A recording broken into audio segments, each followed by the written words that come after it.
습니다. 오늘 함께 나누실 하나님의 말씀은 이사야 60장 1절부터 3절 말씀까지입니다.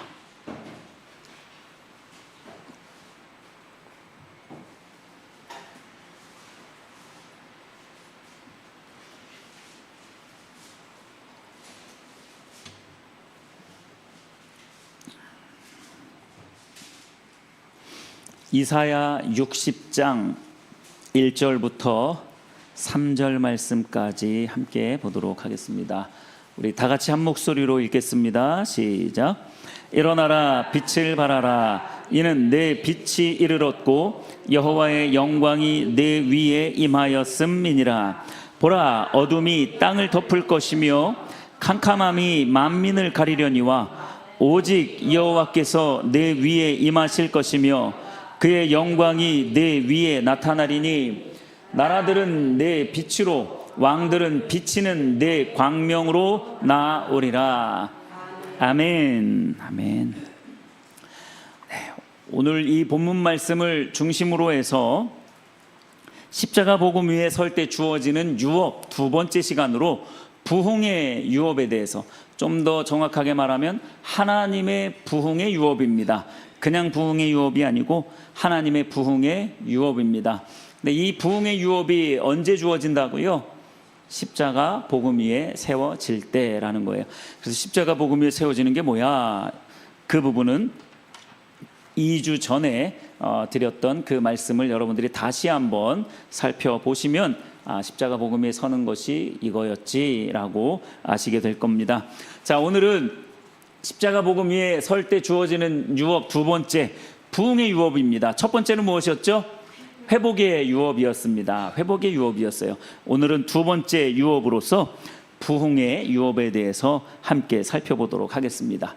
부흥이라는 것은 그저 성도 수가 늘어나면 부흥했다, 이렇지 않습니다. 물론 부흥의 의미 속에 부흥 때문에 회복되어져서 성도들이 몰려오는 건 당연히 부흥이죠.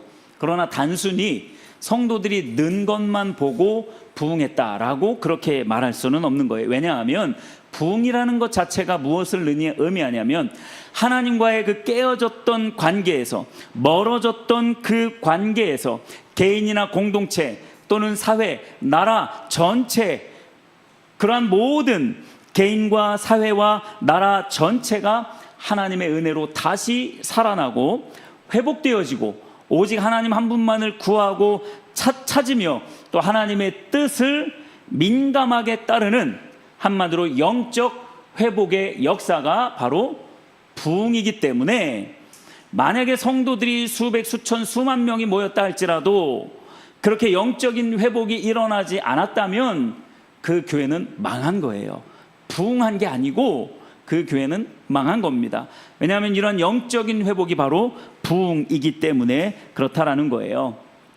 그래서 오늘 성도들은 이러한 영적 회복의 역사인 이 부흥의 유업을 간절히 소망하고 있죠.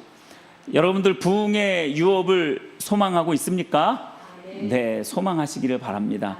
부흥, 우리하고는 뭐 먼 이야기인 것 같은데, 나하고는 별로 상관없는 이야기인 것 같은데 라고 생각할 수 있겠지만 이 부흥의 유업은요, 그야말로 너무나도 놀라운 일인 겁니다. 우리가 지난주에 살펴봤던 회복의 유업과 너무나도 함께 중요한 그러한 부분인 거죠. 이사야 하반부에요, 가장 많이 언급하고 있는 유업이 바로 이 부흥과 열방의 유업이에요. 열방의 유업을 이제 우리가 또 살펴보게 되겠지만 부흥의 유업에 대해서 이사야 하반부에서 굉장히 많이 강조하면서 말씀하고 있다라는 거죠. 부흥의 유업은 기독교 역사를 통해서 여러 차례 각 개인과 공동체, 사회와 각 나라 또는 여러 나라에 동시적으로 그렇게 임했던 일임을 우리는 기독교 역사를 통해서 알 수 있습니다. 역사라는 게 뭐예요? 있는 사실 그대로잖아요. 그 역사를 살펴보면 그러한 기독교 각 개인과 사회와 나라 가운데에 놀랍도록 그 부흥의 역사, 부흥의 유업이 주어졌던 것을 알 수 있다라는 거죠. 그래서 오늘 모든 성도가 그렇게 갈망하고 있는 부흥의 유업, 그 회복의 영적인 회복의 역사인 부흥의 유업의 특징을 간단하게 세 가지로 살펴보려고 합니다. 부흥은 첫 번째, 무엇보다도 성령의 부어주심입니다. 첫 번째 뭐라고요? 성령의 부어주심이다라는 겁니다. 조나단 에드워즈나 마틴 로이드 존스와 같은 정말로 복음주의적인 말씀 중심적인 그러한 신학자와 목회자들도 부흥을 한마디로 뭐라고 표현을 했냐면 성령의 부어주심이다라고 그렇게 표현을 하고 있어요. 여러분들이 조나단 에드워즈, 마틴 로이드 존스 목사 이런 분들 이름은 들어보셨나요? 이름은 들어보셨죠? 이제 이 이름은 여러분들이 좀 기억을 하시면 참 좋을 것 같습니다. 이러한 분들도 성경 중심적이고 그렇게 학적이고 그렇게 논리적이고 이성이 발달해 있는 그러한 분들도, 그 복음주의자들도 뭐라고 말을 하냐면 부흥은 성령의 부어 주심이다라고 그렇게 표현을 하고 있다라는 거예요. 그래서 성경은요, 성령을 뭐라고 많이 표현을 하고 있냐면 불이나 물로 많이 이렇게 표현해요. 또는 바람으로 이렇게 많이 표현을 합니다. 불이나 바람, 이러한 것들로 성령을 많이 표현합니다. 왜냐하면 성령은 일순간에 갑자기 임하였다가 또 갑자기 퍼져나가는 그러한 성향이 있기 때문에, 여러분 불이 막 나고 있는데 강풍이 불어와요. 어떻습니까? 불이 꺼지나요? 네, 완전히 번져나가죠. 성령이 그렇다라는 거예요. 그래서 불이나 바람처럼 그렇게 성령은 임하신다라고 그렇게 표현을 많이 합니다. 기독교 역사, 이 부흥의 역사를 우리가 살펴보면 정말로 성령의 임하심이 부흥의 유업이구나 라는 것을 우리는 잘 알 수 있습니다. 1903년에서 1904년도에 일어났던 에반 로버츠로 말미암는 그 웨일즈 부흥, 이제 여러분들이 이러한 것들도 좀 잘 알아두시면 참 좋습니다. 1903년도에서 4년도에 웨일즈에 큰 부흥이 일어나게 됐는데, 에반 로버츠라고 하는 한 어린 청년으로부터 그 부흥이 시작이 되었어요. 에반 로버츠는 영국의 이 웨일즈라고 하는 광산 마을에서 태어났어요. 아버지도 광부였고요. 이 에반 로버츠도 그래서 자연스럽게 12살 때부터 광부로 삶을 살아가게 됩니다. 그런데 이 아이가요, 이 13살 때부터 웨일즈의 부흥을 달라고 끊임없이 기도를 했어요. 몇 년간 기도를 했냐면 12년에서 13년간을 기도합니다. 26살이 되는 그 해까지 13세 때부터 거의 12, 13년 동안 끊임없이 웨일즈의 부흥이 임하기를 원합니다라고 그렇게 끊임없이 기도했어요. 몇 살 때부터요? 13살 때부터. 12살 때부터 광부로 일을 했고, 그 이후부터 항상 어머니와 함께 정기적으로 예배를 참석하고 성경을 열심히 읽는 그런 아이로 자라나다가 13살 때에 웨일즈의 부흥을 위해서 끊임없이 기도를 했어요. 10여 년 동안. 그러다가 부흥의 유업이 언제 주어졌느냐?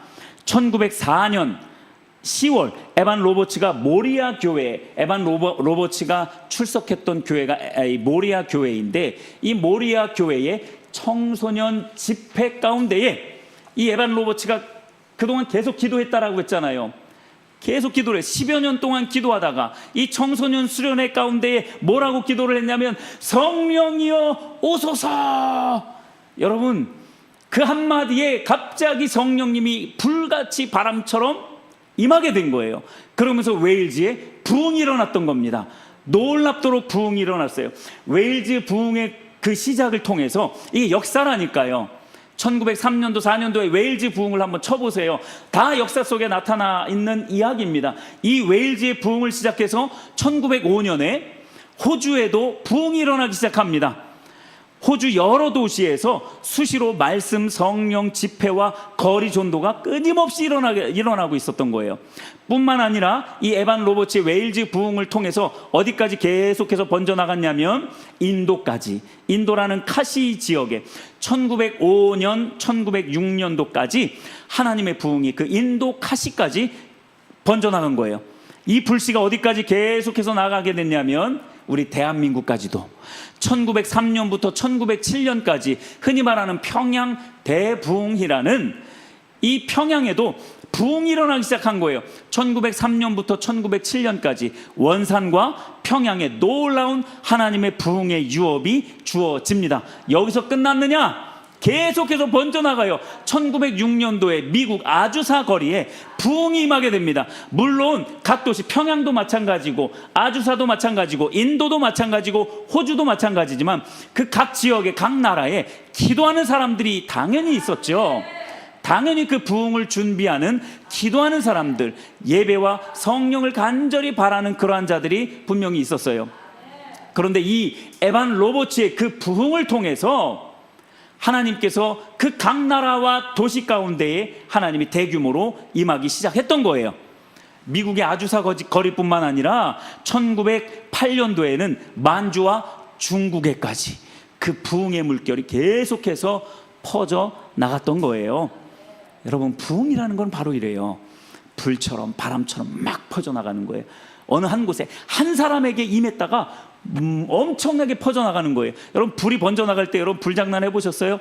저는 어렸을 때 불장난 해봤어요. 저 수원에 조계정방죽이라고 아시죠?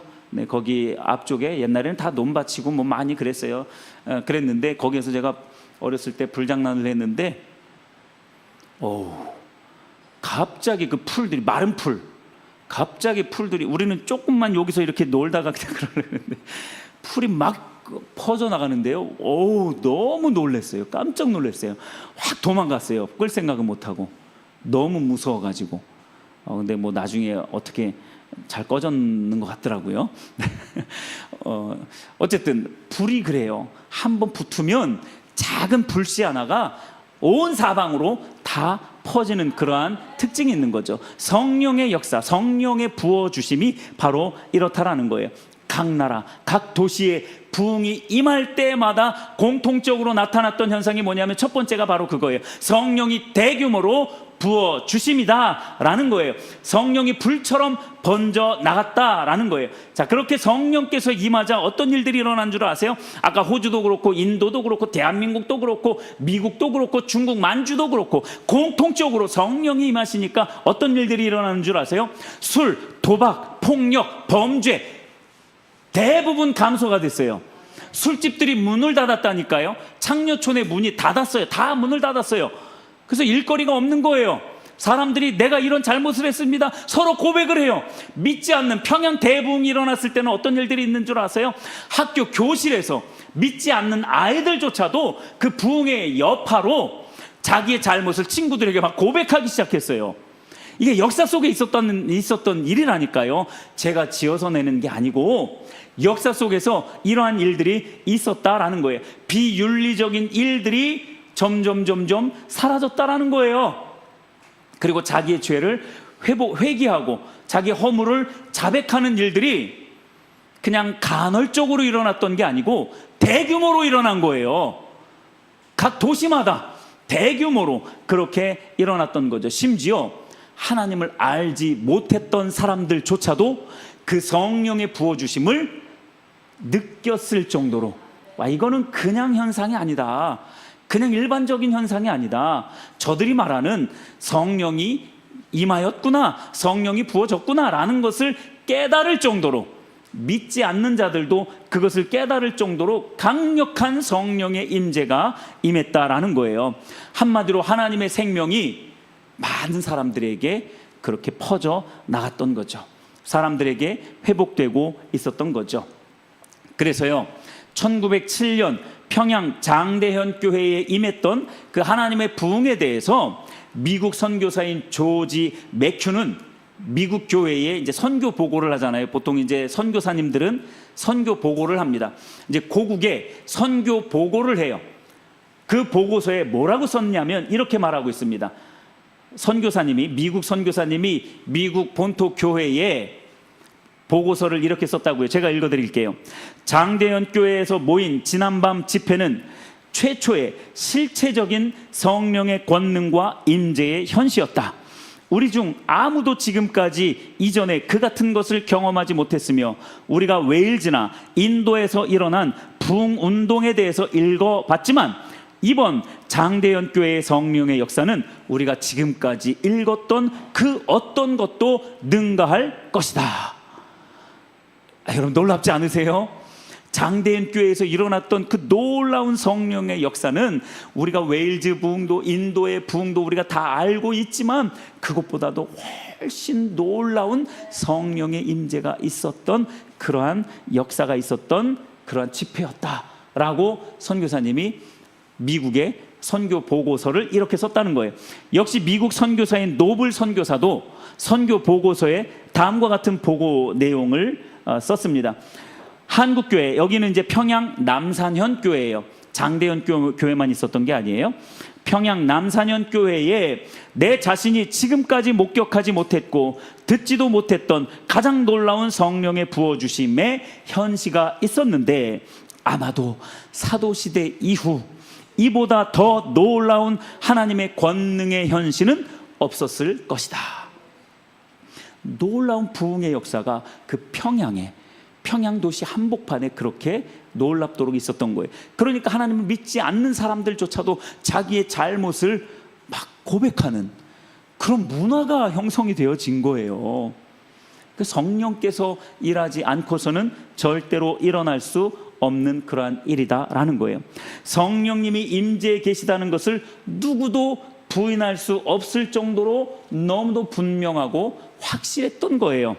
자, 이처럼 부흥의 유업은 무엇보다도 첫 번째 성령의 부어 주심이다라는 거예요. 개인의 삶과 인격, 교회와 사회, 나라와 민족의 체질이 어떻게 변할 수 있겠습니까? 이 성령의 임재하심이 없이는요, 개인의 인격과 교회와 사회, 나라와 민족 절대로 그 체질은 변할 수가 없어요. 성령님이 임하셔야만 가능한 일인 줄 믿으시길 바랍니다. 우리가 십자가 복음 위에 설 때에 주어지는 이 부흥의 유업이 바로 이렇게 첫 번째로 성령의 부어주심으로 나타난다라는 것을 꼭 기억하시기를 바랍니다. 두 번째 부흥은 하나님께서 영광으로 임하셔서 하나님의 선하심을 나타내시는 것입니다. 이 표현들을 여러분들이 잘 기억을 하시면 좋을 것 같아요. 부흥이라는 것은 두 번째, 하나님께서 영광으로 임하셔서 하나님의 선하심을 나타내시는 것입니다.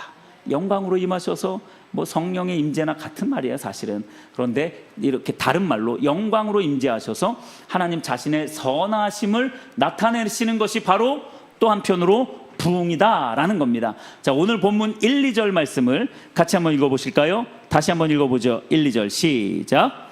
일어나라 빛을 발하라. 이는 내 빛이 이르렀고 여호와의 영광이 이 위에 임하였습니다. 보라, 어둠이 땅을 덮을 것이며 깜깜함이 만민을 가리려니와 오직 여호와께서 이 위에 임하실 것이며 그의 영광이 이 위에 나타나리니. 아멘, 아멘. 일어나라 빛을 발하라. 이는 내 빛이 이르렀고, 내 빛이 이르렀다라는 거예요. 근데 그 뒤에 바로 보시면 여호와의 영광이 내 위에 임하였다. 내 빛이 임하였다라는 것은 하나님의 영광이 내 위에 임했다라는 거예요. 그러니까 네가 뭐 하라는 거예요? 빛을 뭐 하라고요? 발하라는 거예요. 네 인격을 드러내라는 거예요. 너의 행위를 드러내라는 거예요? 너의 잘남을 드러내라는 거예요? 아니요, 빛을 드러내라는 거예요. 내 위에 임한 그 영광의 빛을 드러내라는 거예요. 하나님을 드러내라, 이렇게 말하는 거죠. 2절도 보시면 보라, 어둠이 땅을 덮을 것이며 캄캄함이 만민을 가리려니와 오직 여호와께서 내 위에 임하실 것이며 어떻게 임한다고요? 그의 영광이 내 위에 나타나리라. 내 위에 영광으로 임한대요. 그런데 어떤 때요? 그 앞에 보니까 어둠이 땅을 덮는데요, 캄캄함이 만민을 가린대요. 부흥은 이제 이 부분은 세 번째로 살펴볼 거예요. 근데 잠깐만 조금만 이 부분을 좀 언급을 하자면, 여러분 이 짙은 어둠 가운데 이 땅이 지금 가득 차 있다라는 거예요. 이 땅은 짙은 어둠으로 가득 차 있어요. 그 캄캄함이 모든 사람들의 눈과 귀를 그리고 생각과 영을 완전히 가로막고 있는 거예요. 심리적인 불안, 그리고 사상과 영적인 혼돈으로 인한 그런 무지함이 가득 차 있는 거예요. 칠흑 같은 어둠과 미래가 전혀 보이지 않는 이러한 캄캄함은 한마디로 말하면 무엇을 말하는 거냐면 하나님의 부재를 말하는 겁니다. 하나님이 안 계신 거예요. 그들이 하나님을 떠난 겁니다. 완전히 맹인이에요. 아무것도 못 보고 완전히 귀머거리에 아무것도 못 들어요. 하나님을 떠났어요. 그러면서 교회만 열심히 출석하고 있는 거예요. 교회를 안 다니는 사람들은 뭐 말할 것도 없어요.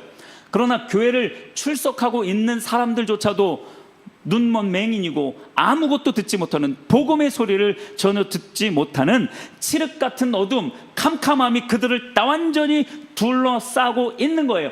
자, 그런데 하나님의 부흥은 바로 이처럼 캄캄하고 암울하고 절망 가운데 있다라고 생각되어지는, 아무것도 보이지 않는, 아무런 소망이 없을 것 같은 그러한 때에 하나님은 영광으로 임하시는 줄 믿으시길 바랍니다.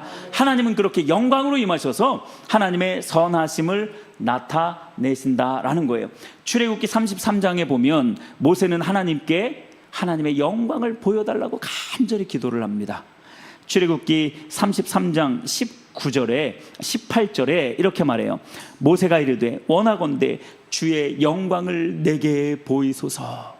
모세는요 끊임없이 하나님의 영광을 보기를 원했어요. 그러면 우리가 그렇게 입버릇처럼 하는 하나님의 영광을 본다라는 게 무슨 말이냐 이거죠. 하나님의 영광을 보는 것, 여러분 하나님의 영광을 봐야 되잖아요.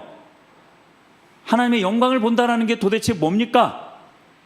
그 뒤에 출애굽기 33장 19절에서 하나님이 그 모세의 그 기도에 응답하시는 그 내용을 보면 하나님의 영광을 본다라는 게 무슨 의미인지를 알 수 있어요. 모세는 하나님이 영광을 내게 보여주십시오 라고 그렇게 간절히 기도했어요. 그 기도에 하나님이 뭐라고 말씀하시냐면 출애굽기 33장 19절에 여호와께서 이르시되 내가 내 모든 선한 것을 내 앞으로 지나가게 하고 여호와의 이름을 내 앞에 선포하리라. 아니 모세는 뭘 보기를 원한다고요? 하나님의 영광을 보기를 원한다고 그렇게 기도를 했어요. 그랬더니 하나님은 마치 동문서답 하듯이 내 선함을 네 앞에 지나가게 할게, 그리고 나의 이름을 선포할게, 네 앞에서 나의 이름을 선포할게, 이렇게 말을 해요. 아, 이러보건대 하나님의 선하심과 하나님의 이름은 같은 의미가 있는 거예요. 여러분 성경에서 하나님의 이름이 무엇을 의미하는 줄 아십니까? 하나님의 성품을 말합니다. 하나님의 성품을 말하는 거예요. 하나님의 성품, 하나님의 성품, 여러분들이 알고 있는 하나님의 성품이 뭐가 있어요? 자비와 인내, 긍휼, 용서, 사랑, 또 뭐가 있어요? 충성? 뭐 충성도 하나님의 성품이라고 할 수 있죠. 예수님이 그렇게 충성되셨으니까. 또 공감, 응답해 주시는, 좋은 것만 나오네요. 징계하시는 하나님도 선하심입니다, 여러분. 죄에 대해 보응하시는 것도 선하심입니다. 좋은 것만 선한 게 아니고요, 죄에 대해서 정확하게 징계하는 것도 선한 거예요. 왜냐하면 재판관을 생각을 해보세요. 여러분들의 자식이 억울하게 살인자에 의해서 죽임을 당했어요. 살인자가 딱 앞에 섰습니다. 재판관이 섰어요. 근데 재판관이 사랑이 너무 많아. 아유, 그럴 수 있지, 괜찮아. 선한 겁니까? 여러분들이 그 죽임을 당한 아이의 부모라면 그 재판관 어떻게 하고 싶겠어요? 재판관을 죽이고 싶을 거예요, 아마. 그건 선한 게 아니에요. 죄에 대해서는 정확하게 너 죄 지었지? 그 부분에 대해서는 내가 보응할 거야 라고 하는 거죠. 그리고서 하나님이 사랑하시니까 내가 널 위해서 그렇게 사형이라고 말해놓고 그 사형 당할 그 사형수를 끌어안으시는 분이 하나님이시라고요. 그러니까 여러분 이게 참 이거를 잘 이해를 하셔야 돼요. 아니 왜 그런 사람을 하나님 사랑하셔? 아니요, 하나님 그런 사람도 사랑하세요. 근데 그 사람이 하나님께로 돌아오지 않으면 그 사람은 그냥 멸망으로, 죽음으로 그냥 끝나는 거죠. 왜요? 하나님이 사망이라고 언도했기 때문에 돌아오지 않으면 절대로 그 하나님의 사랑을 받을 수가 없는 겁니다. 자, 잘 보세요. 하나님의 성품은 그렇게 여러 가지가 있어요. 그러니까 그 하나님의 이름에 담겨져 있는 하나님의 그 선함을 네 앞에 지나가게 하겠다라고 그렇게 말을 해요. 모세는 뭘 바랬는데요? 하나님의 영광을 보기를 원했는데 하나님은 나의 선함을, 나의 이름에 담겨져 있는 그 선함을 네 앞에 지나가게 하겠다. 즉 나의 선함을 네가 경험하게 하겠다라고 그렇게 말씀하고 있는 거예요. 다시 말하면 하나님의 영광을 본다라는 것은 결국 하나님의 선하심이 우리 앞에 지나가는 겁니다. 그래서 하나님이 이렇게 말씀을 하세요. 그 다음 바로 22절에 출애굽기 33장 22절에 이렇게 말합니다. 내 영광이 지나갈 때라고 이렇게 말을 해요. 바로 앞절에서는 뭘 지나가게 하겠다라 그랬어요? 선을 지나가게 하겠다고, 내 이름을 선포하겠다고 그렇게 말씀하시고 곧바로 한두 절 뒤에 내 영광이 지나갈 때 선을 네 앞에 지나가게 하겠다라고 말해놓고선 내 영광이 지나갈 때라고 그렇게 말을 해요. 다시 말하면 내 선함이 지나갈 때, 내 영광이 지나갈 때 내가 너를 반석 틈에 두고 내가 지나도록 내 손으로 너를 덮겠다라고 그렇게 말씀합니다. 여러분, 하나님은요, 하나님의 영광의 임재를 하나님의 선하심으로 나타내신 거예요. 하나님의 영광을 하나님의 선하심으로 나타내신 거죠. 그러니까 우리가 하나님의 영광을 보고 싶다고 하면 하나님은 하나님의 선하심을 우리에게 나타내신다라는 그러한 의미가 있는 거죠. 즉 우리가 하나님의 선하심을 맛보았다면, 하나님의 성품을 맛보았다면, 사랑과 인내와 용서와 자비와 긍휼, 기도 응답, 정의로우심, 죄에 대해 보응하시는 이러한 하나님의 선하심을 우리가 만약에 맛보았다면 그것은 하나님의 영광을 뭐한 거라고요? 본 거예요. 하나님의 영광을 경험한 것이다 라는 겁니다. 자, 그러면 이 하나님의 선하심을 좀 더 설명을 드려야 될 것 같아요. 그 하나님의 이름에 담겨있는 그 하나님의 성품, 이것을 출애굽기 34장 5절에서부터 7절에는 이렇게 선포합니다. 이렇게 말합니다. 이제 제가 말씀드린 부분이기는 하지만 다시 한번 말씀을 드리면 제가 읽어드릴게요. 출애굽기 34장 5절부터 7절까지 하나님의 이름에 담겨있는 하나님의 성품, 하나님의 선하심을 하나님은 이렇게 설명해 주세요. 모세에게 여호와께서 구름 가운데 강림하사 그와 함께 거기 서서 여호와의 이름을 선포하실세. 아까 여호와의 이름, 하나님의 선하심, 하나님의 성품이라 그랬잖아요. 하나님의 성품, 이름을 선포하실 때 여호와께서 그의 앞으로 지나시며 선포하시되 여호와라 여호와라 자비롭고 은혜롭고 노하기를 더디하고 인자와 진실이 많은 하나님이라.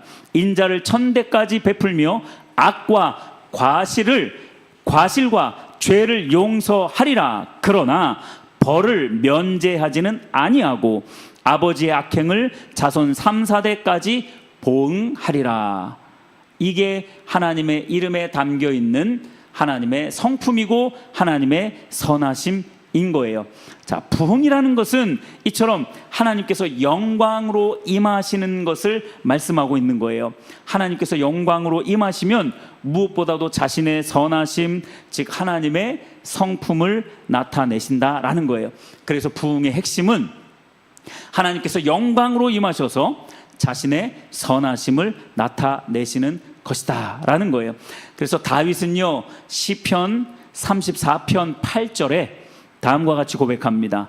너희는 여호와의 선하심을 맛보아 알지어다. 그에게 피하는 자는 복이 있도다. 시편 34편 8절에 다윗이 이렇게 고백한다고요. 너희는 여호와의 선하심을 맛보아 알지어다. 시편 34편은요, 다윗이 블레셋의 아기스 왕 앞에서 자기 목숨을 구걸하기 위해서 미친 채 하다가 돌아왔던 그때 지었던 시가 시편 34편 말씀이에요.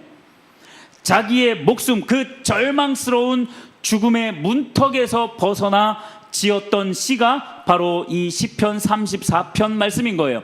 근데 이 다윗이 그렇게 자기 목숨 구걸하다가 간신히 그 아기스 왕 앞에서 미친 채 하다가 도망쳐 나와서 뭐라고 지금 고백하고 있는 거예요? 그 절망스러운 죽음의 문턱에서 벗어나서 뭐라고 말하고 있는 거예요?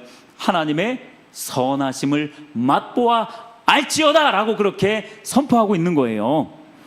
여러분, 이게 그런 거예요. 부흥은요, 캄캄할 때, 세 번째로 살펴볼 일이지만 캄캄할 때, 암흑 같을 때, 가장 암울할 때 하나님의 영광으로 임재하시는 것이고, 그 영광의 임재를, 하나님의 그 선하심을 우리는 맛보아 알 수 있다라는 거예요. 맛보아 알 수 있다라는 것은 무슨 의미입니까? 눈앞에 있는 거예요. 찍어 먹어보면 알죠? 이게 무슨 맛인지 맛보면 알잖아요. 그렇죠? 맛보아서 알 수 있다라는 거예요. 하나님의 선하심은 이처럼 실제라는 거예요. 우리가 맛보아서 경험할 수 있고 체험할 수 있는 것이다. 다윗이 지금 그렇게 말하고 있다니까요. 여러분들이 지금 다윗처럼 그렇게 절체절명의 순간 가운데 있습니까? 오늘 내일 막 죽음의 문턱에서 막 허덕이고 있어요? 혹시 그렇다면 다윗이 고백한 이 고백의 시를 여러분 묵상해 보십시오. 하나님의 선하심을 맛보알지어다. 그 죽음 가운데에 내몰렸던 다윗이 고백한 거라니까요. 죽음의 문턱에서 방금 전에 살아 돌아온 이 다윗이 하나님은 선하시다고, 너희들은 그걸 제발 좀 맛보아서 알아라 라고 그렇게 말하고 있는 거예요.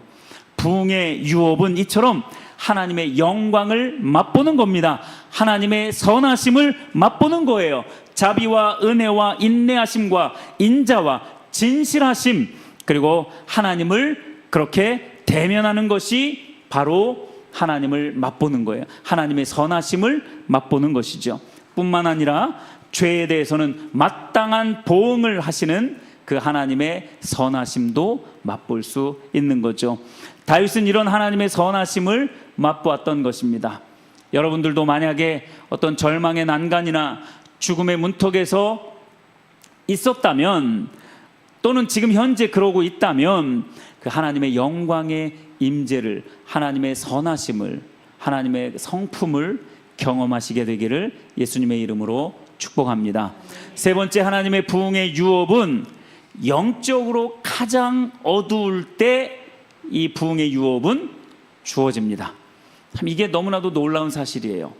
그러니까 시대가 암울하면 암울할수록, 아까 우리가 이사야 60장 2절에서 살펴보았던 것처럼 가장 어둡고 칠흑 같은 어둠, 캄캄함이 모든 사람들을 뒤덮고 있는 것 같은, 도무지 소망이라고는 보이지 않는 그러한 때에, 영적으로 가장 어두울 때에 이 부흥의 유업은 주어진다라는 겁니다. 여러분 다시 한번 이사야 60장 2절 말씀을 여러분들 한번 읽어주시겠습니까? 시작.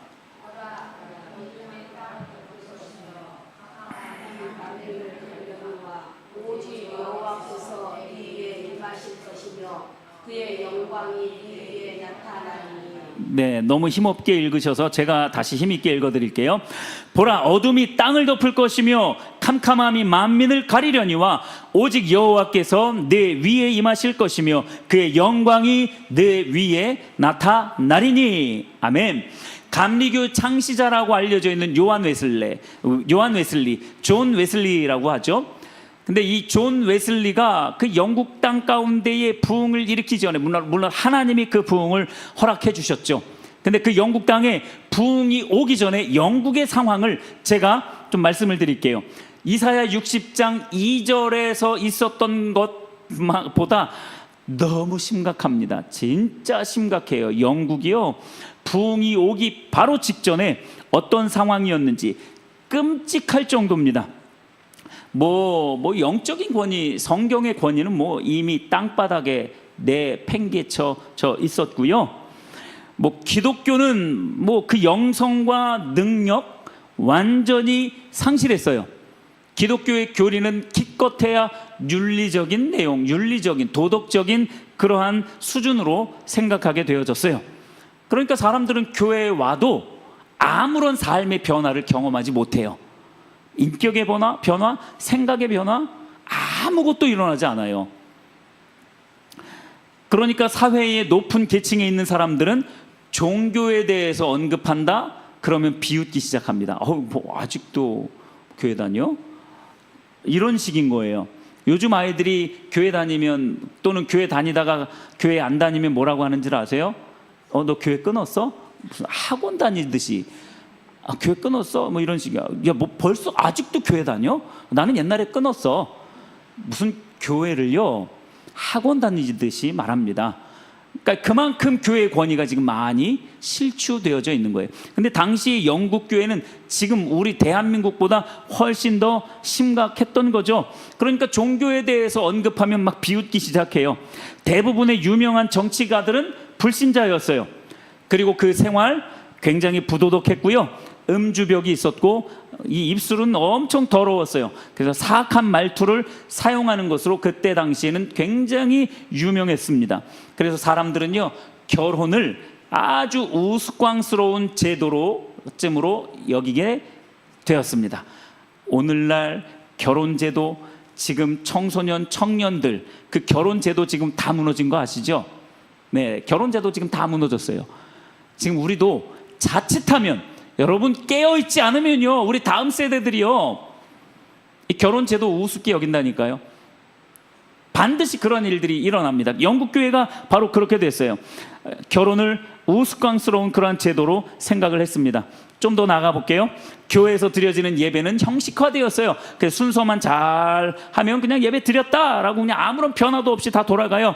예배 자체, 그러다 보니까 예배 자체가 점점 줄어들기 시작합니다. 기도 모임 점점 줄어들기 시작합니다. 성경 공부 모임 점점 줄어들기 시작합니다. 교회 건물도 아무도 돌아보지 않으니까 교회 건물 자체도 황폐해져 갑니다. 그러니까 당연히 사람들은 예배를, 교회를 등한시 여기죠. 그런데 술집은 두 집을 건너 하나가 있을 정도로, 여러분 요즘도 돌아보세요. 저기 동수원 거리 한번 돌아보세요. 노래방, 술집, 뭐 건물에 수십 개씩 있어요. 큰 빌딩에는요, 노래방이 몇 개씩 있고 술집도 몇 개씩 있고 난리가 아니에요. 비슷합니다, 여러분.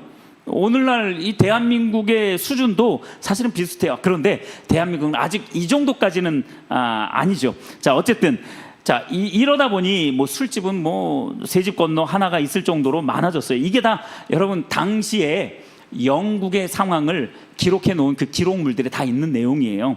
제가 그냥 말씀을 그냥 막 드리는 게 아니고. 자, 이런 상황이다 보니까 부흥이 일어나기 전에 잉글랜드 대부분의 지역에 살고 있던 소시민들은 무지하고 놀랄 만큼 잔인해져 갔어요. 그래서 정상적인 사람들 말고는 대부분 그렇게 잔인해져 갔어요. 경찰력이나 또는 어떤 공공 세력이 주둔하고 있는 일들은 별로 없었습니다. 자, 그러다 보니까 런던에서는 폭도들이 집을 불사르고 약탈해 가는 일들이 아주 빈번하게 일어났어요. 그러니까 소시민들은 어떻습니까? 정상적인 시민들은 어때요? 매일매일이 불안한 거예요. 이 폭도들이 또 우리 집에 막 화염병 던져가지고 불을 지르지 않을까, 그리고 우리 집에 있는 거 많은 거 뺏어가지 않을까, 항상 그렇게 노심초사하고 있었던 거예요.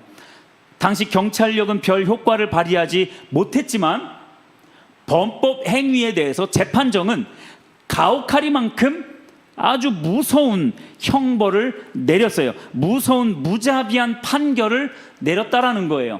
그러니까 경찰력은 별로 없는데 잡혀온 사람들에 대해서는 아주 무자비한 그러한 형벌이 내려졌다라는 거예요. 예를 들면 이러한 일들이 역사 속에 다 기록되어져 있어요.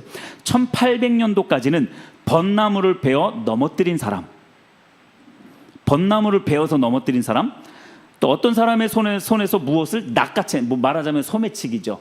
소매치기 하고 달아난 사람, 어떤 집에서 40실링이라는 것은 뭐 오늘날로 그때 당시에 노동자가 하루에 한 10실링 정도를 벌었대요. 10실링에서 15실링.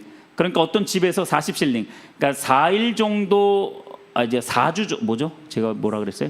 한 주에 10실링 정도를 벌었다고 합니다. 그런데 40실링이면 한 달 정도가 되겠죠. 그러니까 한 달 월급 정도를 어떤 집에서 훔친 사람, 그리고 어느 배에서, 아주 구체적으로 그렇게 기술하고 있어요. 어느 배에서 5실링, 한 주에 10실링이니까 3, 4일치 정도 그러한 급여가 되겠죠. 어느 배에서 5실링에 해당하는 물건을 훔친 사람들, 이 사람들은 다 어떤 판결이 내려졌는 줄 아세요? 사형입니다. 벚나무를 베어서 넘어뜨린 사람, 한 달치 월급 집에서 훔친 사람, 소매치기 한 사람 잡혀오면요 무지막지하게 사형을 언도했어요.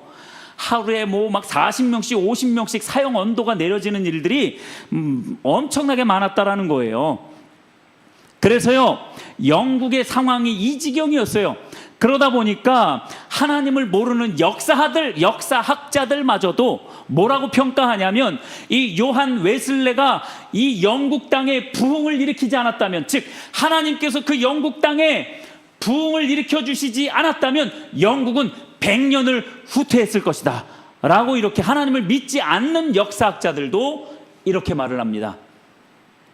그러니까 하나님의 부흥이 임하면요 우리들이 변하는 거예요. 교회가 변하고 사회가 변하고 나라 전체가 변하게 되는 거예요. 이 하나님의 부흥을, 이 부흥의 유업을 통해서 한 나라가 건짐을 받은 거예요. 요한 웨슬레라는 한 사람을 통해서 하나님이 일하셨지만, 물론 그 한 사람만을 통해서 일하지는 않으셨을 거예요. 그러나 그 한 사람이 주축이 되어서 그 웨일즈 지역에 부흥이 일어나게 되었던 거죠. 오늘날 한국 교회는 그야말로 심각한 침체 가운데 있습니다. 우리 주변의 영적 환경이요 거의 회복 불가능할 정도로 심각한 수준입니다. 사실 그렇습니다. 여러분 주위를 둘러보세요. 진짜 복음으로, 십자가의 복음으로, 예수님이 명령하고 계신 그 십자가의 복음대로 살아가고 있는 성도가 여러분들 주변에 몇 사람이나 있는지 손꼽아 한번 세보십시오. 진짜 별로 없어요. 진짜 별로 없습니다. 진짜 복음으로 살고 복음으로 죽는 사람 별로 없어요. 하나님이 두려워서 거짓말하지 못하는 사람 별로 없습니다. 하나님이 두려워서 내가 정직하게 살아야지 라고 하는 사람 별로 없습니다. 하나님 때문에 내가 입술의 더러움을 정결하게 되어져야지, 아무 말이나 내뱉고 하나님의 기준에서 벗어나면 하나님과 관계가 깨지니까, 징벌 받을까 봐가 아니라 하나님과의 관계가 깨지니까 하나님의 뜻대로 살아가려고 하는 그런 사람들 얼마나 많이 여러분들이 볼 수 있습니까? 별로 볼 수 없어요. 그만큼 십자가 복음 위에 세워져 있는 성도들이 눈 씻고 찾아봐야 10명에 1명, 2명 있을까 말까 할 정도예요. 제가 볼 때는 그렇습니다. 심각한 수준입니다. 말씀을 조금씩 마무리해 가겠습니다. 제 친한 친구 중에 한 친구가 며칠 전에 실제로 이야기했던 이야기예요. 큰 교회입니다. 수천 명 모이는 교회예요. 그 교회에 출석을 하고 있는데 한 안수 집사님, 여러분 안수 집사님이 어떤 분인지 아시죠? 교회에서 그 신앙을 인정받은 사람을 투표를 통해서, 보통 과반수 이상이나 3분의 2 이상의 투표를 받아서 안수 집사로 그렇게 임명을 합니다. 안수 집사는 아무나 될 수 있는 게 아니에요. 투표를 통해서 그렇게 세워져요. 근데 그렇게 투표를 통해서 안수 집사가 된 사람이에요. 교회에서는 주일 예배 절대로 안 빠져먹어요. 헌금이요 너무 잘 드립니다. 11조도 잘 드리고요.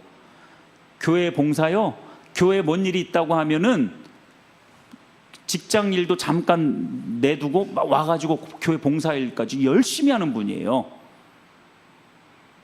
자, 이런 분 찾아보기 쉬워요?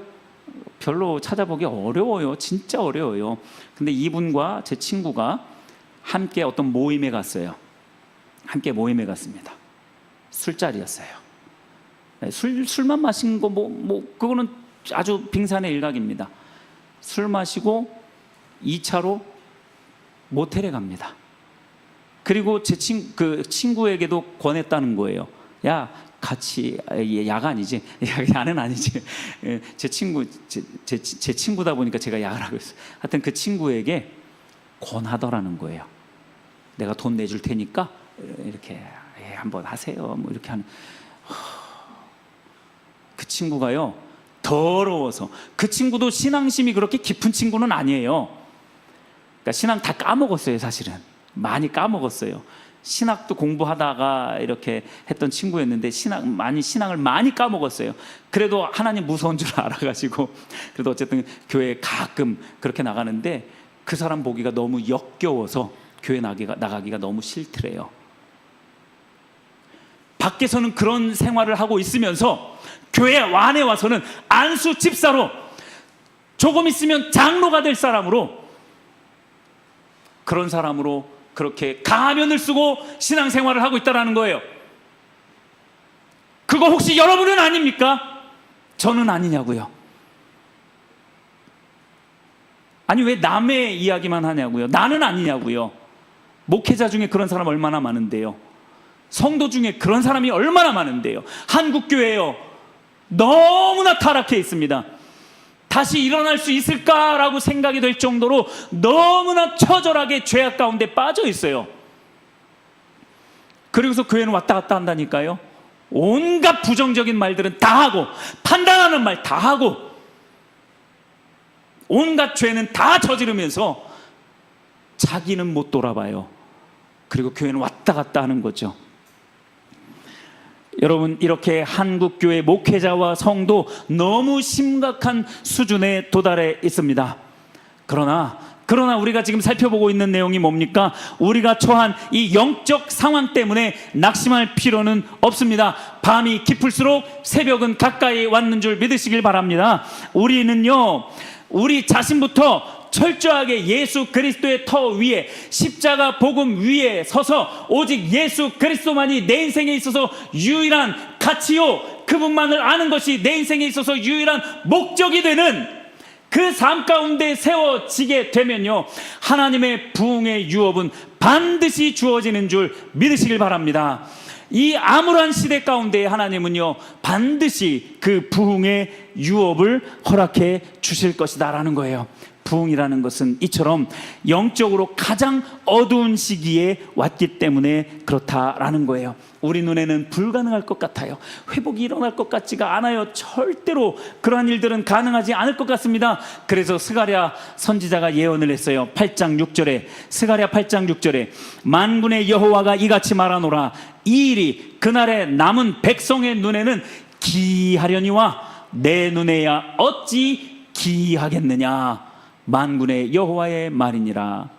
우리 눈에는요, 절대 불가능한 일 같아요. 어떻게 이런 시대 가운데 하나님의 부흥이 임하겠어? 아니요, 그럴 때 하나님의 역사는 이루어지는 줄 믿으시길 바랍니다. 예언은 역사가 되는 줄 믿으시길 바랍니다. 이미 우리가 살펴봤던 것처럼 하나님의 말씀의 예언은 반드시 역사로 드러나게 된다라는 것입니다. 말씀을 마칩니다. 십자가 복음 위에 설 때 주어지는 두 번째 유업은 부흥의 유업입니다. 우선적으로 성령의 부어주심이고요, 두 번째 부흥의 유업의 특징은 영광으로 임하셔서 하나님의 선하심을 나타내시는 것이고, 세 번째 부흥의 유업은 영적으로 가장 어두울 때 일어났다라는 사실입니다. 우리 사랑하는 성도 여러분, 십자가 복음 위에 세워질 때 이 유업들은 주어집니다. 지난주에 살펴봤던 회복의 유업도 마찬가지고 부흥의 유업도 마찬가지로 우리가 십자가 복음 위에 설 때 주어지는 것입니다. 우리 심령의 부흥이 임하면 예배와 기도가 의무나 부담이 아니라 살아계신 하나님과의 친밀한 교제로 여겨질 수 있습니다. 예배 때마다 하나님이 어떻게 임하셔서 어떤 일들을 행하실지가 기대가 된다라는 겁니다. 놀랍고 놀라운 이 부흥의 유업이 오늘 십자가 복음 위에 서기로 작정하는 모든 성도님들께 임하게 되기를 예수님의 이름으로 축복합니다. 우리 찬송하고 기도하며 하나님께 결단의 시간을 갖도록 하겠습니다. 우리 찬송가 183장, 빈들의 마른 풀같이 함께 찬송하고 우리의 마음을 하나님께 올려드리며 결단의 기도를 드리겠습니다. 찬송가 183장입니다.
족한 은혜 주실 줄 믿습니다.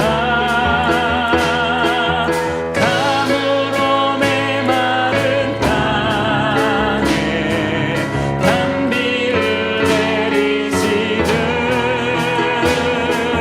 성령의 단비를 부어 새 생명 주옵소서.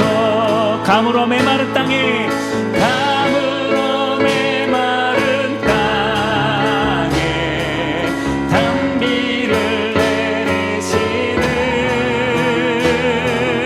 성령의 단비를 부어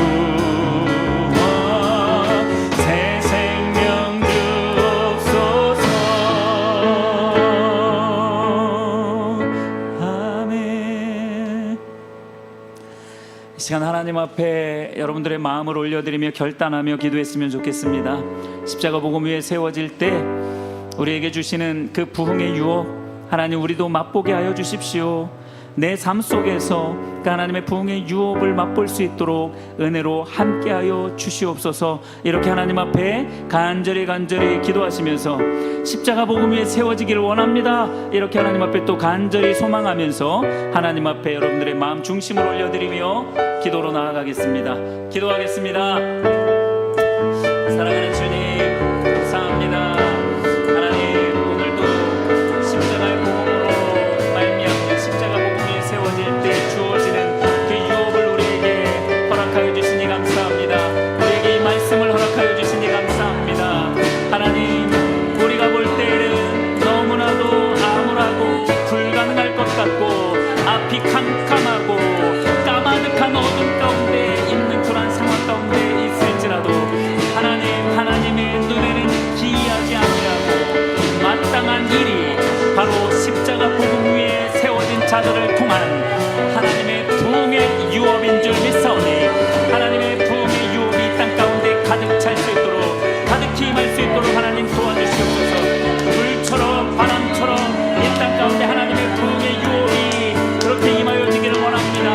성령의 부어주심으로 말미암아 성령의 임재하심으로 말미암아 이 땅 가운데 부흥의 유업이 부어지게 하여 주시옵시고 하나님의 영광의 임재하심으로 하나님의 선하심이 지나가는 하나님의 성품을 우리가 발견하는 하나님의 성품을 보게 되는 놀라운 부흥의 역사가 그렇게 하나님의 영광의 임재로 임하여지기를 간절히 소망합니다. 하나님 또한 이 부흥은 하나님의 이 놀라운 이 부흥을 바로 영적으로 가장 암울할 때 부어지는 것임을 또 우리가 말씀을 통하여 깨달았습니다. 또 기독교 역사를 통해서 우리가 또한 깨달았습니다.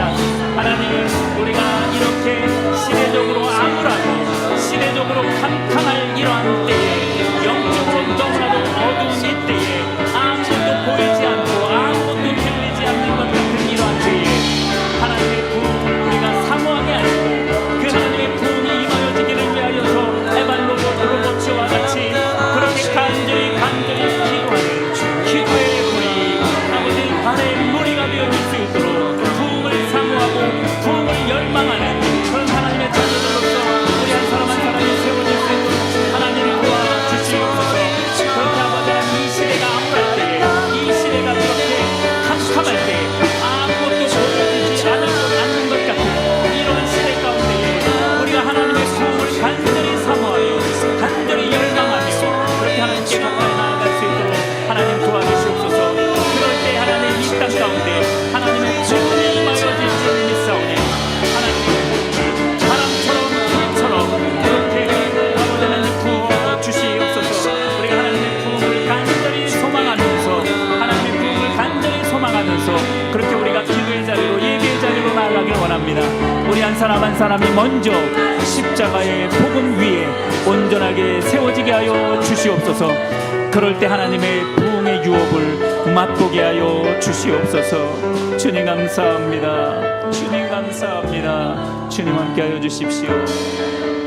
아멘. 주님 감사합니다. 사랑하는 주님 감사합니다. 우리로 하여금 부흥을 사모하며 부흥을 열망하며 그 하나님께서 대규모로 임하실 영광으로 임하시며 성령의 부어주심으로 임하시며 영적인 암울함 가운데에 임하게 될 하나님의 부흥을 열망하며 기도하게 하시니 참으로 감사합니다. 하나님의 부흥의 유업이 우리 각자의 삶 속에서도 매 순간순간 일어나게 하여 주시옵소서. 교회 안에도 그러한 하나님의 부흥의 유업이 주어지게 하여 주시옵소서. 이 암울한 사회, 이 나라와 민족 가운데에도, 세계 열방 가운데에도 하나님의 부흥의 유업이 부어지게 하여 주시옵소서. 그렇게 하실 하나님을 찬양합니다. 하나님 영광 가운데 임하여 주시옵소서. 감사합니다. 감사합니다. 지금은 우리 구주 예수 그리스도의 은혜와 하나님의 크신 사랑하심과 성령님의 물 붓듯이 부어주시는 그 놀라운 역사하심이 부흥을 사모하며 부흥의 유업이 주어지기를 간절히 열망하는 이 자리에 머리 숙인 모든 성도들 머리 위에, 저들의 가정 위에, 특별히 자녀들 다음 세대들 위에, 피값으로 세우신 몸된 교회 위에, 타락하고 어둡기만 한 이 사회, 이 나라, 민족, 열방 위에 이제로부터 영원토록 함께할지어다. 아멘.